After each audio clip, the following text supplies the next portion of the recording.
Hello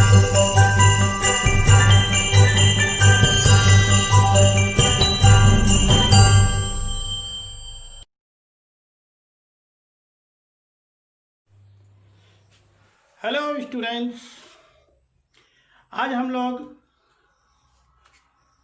fertilisation and implantation यानी निषेचन एवं अंतरोपण पढ़ेंगे। ह्यूमन में फर्टिलाइजेशन कैसे होता है आपको बता चुके हैं।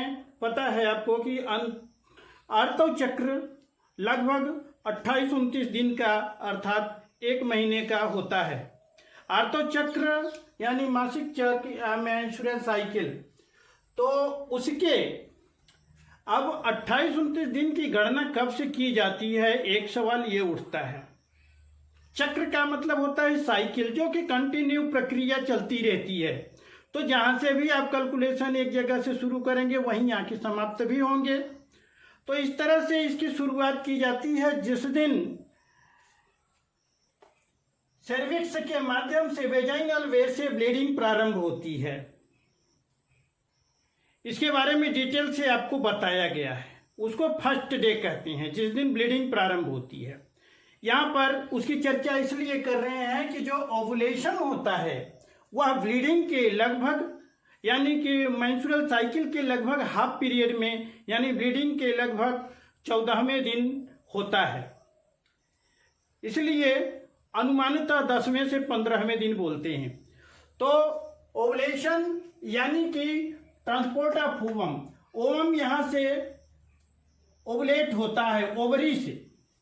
ये यूट्रस है, हाफ साइड यूट्रस का हमने बनाया है। ये आंतरिक दीवार है, एंडोमेट्रियम है। आपको पता है कि जब ओवुलेशन होता है तो प्रेगनेंसी की तैयारी, सगर्भता की तैयारी यूट्रस में होती है, अर्थात एंडोमेट्रियम में थोड़ी स्वेलिंग आ जाती है।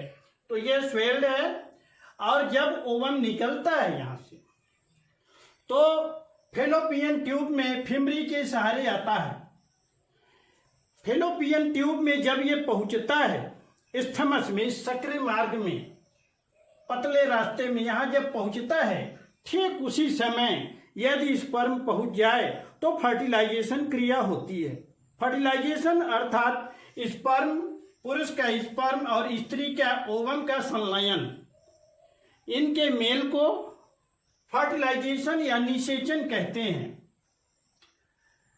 तो यहां पर कॉपुलेशन क्रिया द्वारा, मैथुन क्रिया द्वारा पुरुष अपने शिश्न के पेनिस के माध्यम से सीमेन को यहां छोड़ता है वेजाइना में, सर्विक्स के पास। ये सर्विक्स है, ओपनिंग, वेजाइना के ओपनिंग के पास। जहां वेजाइना पीछे समाप्त होता है वहीं यूट्रस प्रारंभ होता है और उसी का ओपनिंग सर्विक्स कहलाता है।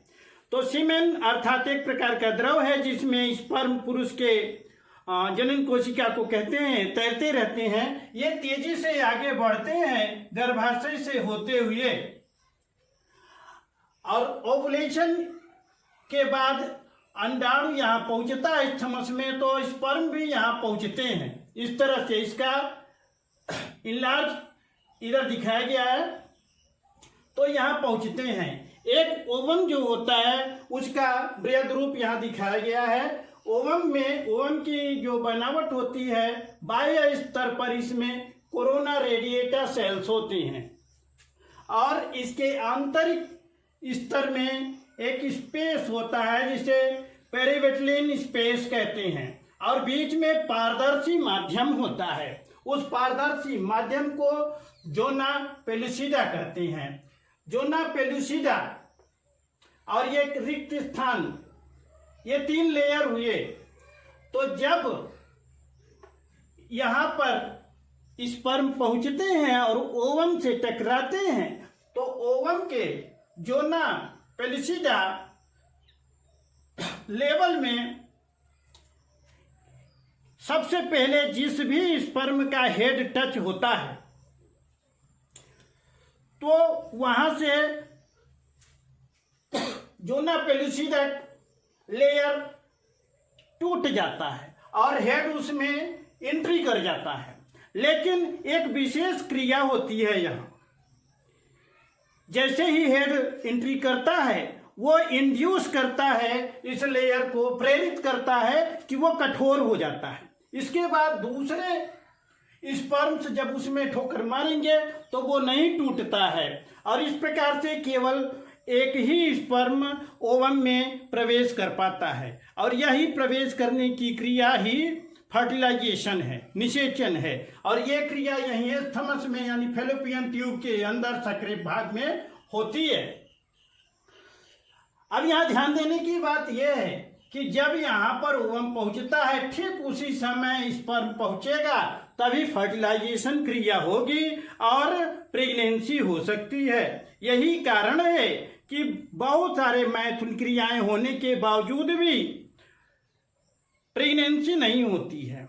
यह एक विशेष संयोग बनता है तभी होती है कि जब स्पर्म और ओवम दोनों एक ही समय में थमस में फैलोपियन ट्यूब के उस जगह पर पहुंचें। फर्टिलाइजेशन के बाद अब एक कोशिका जो ओवम में थी और एक कोशिका स्पर्म की, दोनों चूंकि ये अर्धसूत्री विभाजन द्वारा जनन कोशिकाएं बनी है, यानी इसमें गुणसूत्रों की संख्या हाफ होती है, तो जब दोनों कोशिकाएं मिलती हैं तो एक पूर्ण कोशिका कंप्लीट हो जाती है मानव की, और यही दोनों कोशिकाएं मिल गई जाइगोट कहलाता है। ये संरचना ओवम जो है अब जाइगोट कहलाती है। और यहाँ पर आप देखते हैं ये ए बी, अगर इसको हम पोजीशन मान लें, यहाँ पर ये ए पोजीशन है, ये बी है, ये सी है, ये डी है, ये ई है, ये एफ है, ये जी है। इस तरह से अगर इसको मान लें तो यही पोजीशन यहाँ हम इसको डिटेल करके दिखा रहे हैं, ये ए है, ये बी है, ये सी है। तो सी यानी कि फर्टिलाइजेशन के बाद जाइगोट बन जाता है। जाइगोट अब तेजी से डिवाइड होता है, डबल फिजन, द्विगुणित विभाजन इसमें होता है, डबल यानी हर कोशिका डबल होती है। तो एक बड़ी कोशिका दो छोटी कोशिकाओं में डिवाइड होती है, और इस तरह से 2 से 4, 4 से 8, 8 से 16, 16 से 32, ये ऐसे कोशिकाओं की संख्या बढ़ती जाती है। इसी को मोरुला कहते हैं, मोरुला।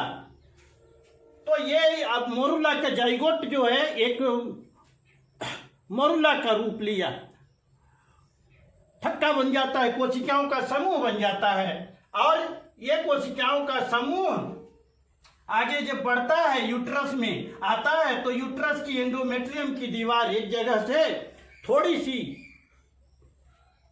टूटती है, चिपकती है, आकर्षित करती है, जिससे इसका बाहरी लेयर चिपक जाता है। और ये जब चिपक गया यानी कि इम्प्लांट हो गया, इसी क्रिया को इम्प्लांटेशन कहते हैं। इस प्रकार से फर्टिलाइजेशन फैलोपियन ट्यूब में हुआ, और वह फर्टिलाइज्ड सेल यानी जाइगोट आगे बढ़ता है, और वो तेजी से उसमें 2, 4, 6, 8 कोशिकाएं डिवाइड होने लगती हैं, जिन्हें ब्लास्टोमियर्स कहते हैं। और ये पूरी समूह मोरुला का रूप लेती है, और यही मोरुला आगे जाकर के इससे जब आरोपित होता है, इसमें प्रत्यारोपित हो जाता है, जिसे ब्लास्टोसिस्ट कहते हैं। तो ब्लास्टोसिस्ट हो जाता है, और यही ब्लास्टोसिस्ट का ये इम्प्लांटेशन कहलाता है। ये इम्प्लांटेशन हो गया। इस प्रकार से आपने फर्टिलाइजेशन एंड इम्प्लांटेशन को समझ लिया होगा। बहुत इजी वे में आप समझेंगे कि स्पर्म एवं ओवम का संलयन निषेचन कहलाता है, और वह निषेचित अंडाणु यानी जाइगोट के रूप में तेजी से डिवाइड होता है, जिसे ब्लास्टोमियर्स कहते हैं। सेल्स का ग्रुप बनता जाता है जो आगे मोरुला कहलाता है, और यही जब जाके यूट्रस की दीवार में चिपकता है तो वह ब्लास्टोसिस्ट इम्प्लांटेशन कहलाता है। Okay, thank you.